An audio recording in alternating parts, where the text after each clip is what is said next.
안녕하세요. 지게책입니다. 제가 오늘 소개할 책은 짠! 마션.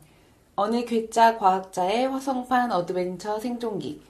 항상 베스트셀러에서 봤는데 제가 견눈질로만 보고 집어들질 않았었어요. 근데 이거를 이북으로 다운을 받아서 한 페이지를 딱 읽는 순간 완전히 꽂혀서 그래 이거는 종이책을 사자 하고 바로 서점으로 달려가서 구매를 해서 읽었었습니다. 맨 앞에 보면 진짜 유명한 대사가 나와요. 아무래도 X다.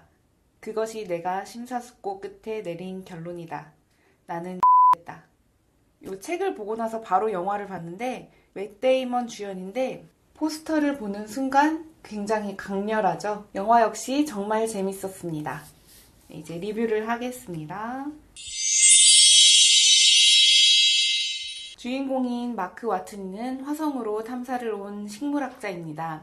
애초에 한 달을 계획으로 총 6명의 과학자들이 우주선 헤르메스호를 타고 화성에 왔습니다. 그러나 갑자기 몰아닥친 모래폭풍으로 인해 급하게 화성을 떠야 하는 비상 상황이 생겼고 우주선으로 돌아가던 중 와트니가 날아가던 안테나를 맞고 모래폭풍 속으로 사라져버립니다. 그의 생체 신호가 정지한 것을 알게 된 나머지 대원들은 어쩔 수 없이 화성에서 철수를 합니다.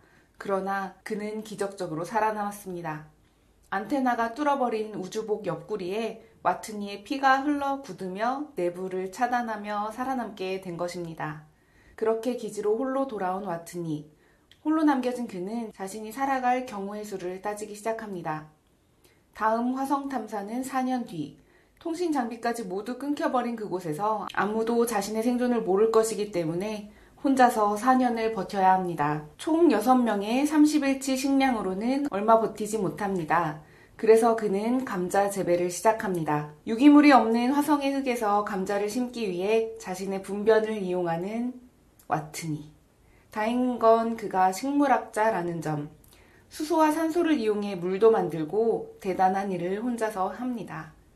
이과를 전공한 사람들은 책에서 설명하는 내용들을 쉽게 이해하며 진짜 흥미진진하게 읽었다 싶지만 문과 출신인 저는 하나하나 읽고 이해하는데 살짝 버겁게 느껴졌지만 모든 것이 재밌게 설명되고 주인공 캐릭터 자체가 유쾌했기 때문에 읽는 내내 재미있었습니다. 화성에 특화된 자동차인 로버를 이용해서 20년 전인 1996년의 장비를 찾아 결국엔 지구와의 통신을 해낸 마크. 지구와 처음으로 교신했던 순간 진짜 얼마나 감격적이었을지 상상이 되시나요? 저도 모르게 주먹을 꽉 쥐며 짜릿함을 느꼈습니다. 그렇게 와트니의 생전을 알게 된 나사. 그리고 전 세계는 그의 무사귀환을 위해 모든 관심을 쏟습니다. 나사의 천재 과학자들과 마크 와트니가 내린 결론은 4년 뒤 도착할 다음 탐사선을 위해 미리 화성에 도착해 있는 MAV로 가서 그걸 타고 지구로 가던 길에 다시 화성으로 돌아오는 헤르메스호에 탑승하는 것. MAV까지의 거리는 3,200km. 그렇게 장거리 여행을 준비하는 와트니.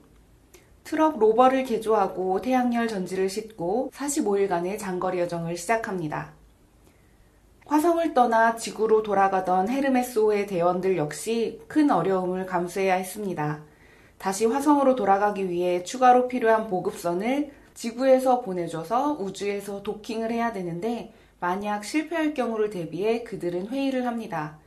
회의에서 내린 결론은 최악의 경우 체구가 가장 작은 요원을 제외하고 나머지는 자살을 하기로 계획을 합니다. 헤르메스호도 다시 화성으로 돌아갔다가 지구로 돌아올 때까지 식량이 얼마 남지 않기 때문에 최악의 경우 동료의 시체를 화성에 홀로 남겨진 한 명을 구하기 위해 4명이 희생하기로 결론을 내렸던 아이러니한 상황. 다행히도 우주에서 보급선 도킹에 성공해 와트니를 구하러 갑니다. 한편 화성에서 지루함과의 싸움을 하는 마크. 대원들이 두고 간 USB와 파일에는 옛날 코미디와 디스코 음악들 뿐이지만 그나마 그의 외로움을 달래줍니다. 그렇게 순조롭게 여정 중이던 와트니에게 또다시 위기가 닥칩니다. 나사에서는 위성으로 모래 태풍을 발견했는데 실수로 지구와의 통신을 하던 통신장비 패스파인더가 고장이 나서 통신이 두절되어 와트니에게 알릴 수 없어 발만 동동 구르는 상황. 모래 태풍이 올 경우 태양열을 축적할 수 있는 시간이 줄어들고 그로 인해 45일로 예측했던 여정이 길어질 수 있기 때문에 굉장히 위험한 상황. 그러나 우리 와튼이 굉장히 똑똑합니다.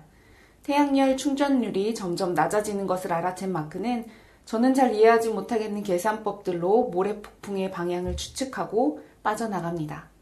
지구에서도 그렇고 저도 그렇고 전율을 느꼈죠. 여정이 약간은 길어졌지만 그래도 무사히 MAV에 도착한 와튼이 헤르메스호에게 접근하기 위해 MAV의 무게를 최소로 줄여야 하는 미션이 있었고요.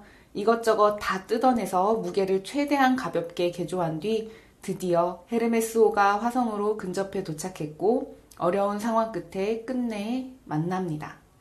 눈물이 핑 돌고 제가 다 감격적이었습니다. 이거는 글로 꼭 읽으셔야 됩니다. 이거는 꼭 소설로 보시는 게 좋아요. 손에 땀을 쥐게 만드는 상황의 연속이었고요. 소설을 감격적으로 너무 재밌게 읽고 나서 바로 영화를 봤어요. 확장판으로 2시간 30분짜리를 봤는데 영화에서는 제대로 다 담아내지를 못했던 것 같아요. 조금 생략됐지만 그래도 머릿속에 상상하던 장면들을 영상으로 보니까 더 재밌었어요. 마지막 부분에서는 최소한의 식량으로 생활하던 마크 와트니의 삐쩍 마른 몸이 굉장히 가슴 아프게 다가왔습니다. 얼마나 힘들고 외로웠을지 영상으로 보니 확 와닿으면서 마지막에 이제 와트니가 헤르메스호에 탑승할 때 눈물이 많이 났습니다. 드디어 대원들과 만나서 지구로 무사 귀환하는데요. 이게 지구 날짜로는 587일, 18개월, 무려 18개월 만에 구출이 된 거고 화성의 하루는 지구보다 30분이 더 길다고 해요. 그래서 화성 날짜로는 549일째에 구출이 된 거죠. 홀로 남은 화성에서 마크 와트니는 때로는 감자 재배를 하는 농부로, 화성을 횡단하는 트럭 운전사로, 우주선을 개조하는 건설자로, 외로움과의 싸움에서 이기고 혼자서 모든 걸 해낸 마크 와트니. 영화로도 진짜 재밌었는데 소설에서는 이제 속마음도 계속 나오고 자세하게 설명하는 거를 상상이 막 되면서 흥미진진하고 두근두근거리고 안타까움도 느껴지고 너무너무 재밌게 읽었습니다. 순삭이에요. 이건 시간 순삭. 이거는 읽으시면 뭐 공상과학을 잘 좋아하지 않고 뭐 SF를 좋아하지 않으시는 분도 주인공에게 감정이 이입되면서 나도 모르게 같이 땀을 흘리고 나도 모르게 미소 짓고 같이 우울해지고 그런 소설이었습니다. 이 마셔는 진짜 꼭 읽어보시길 추천드립니다.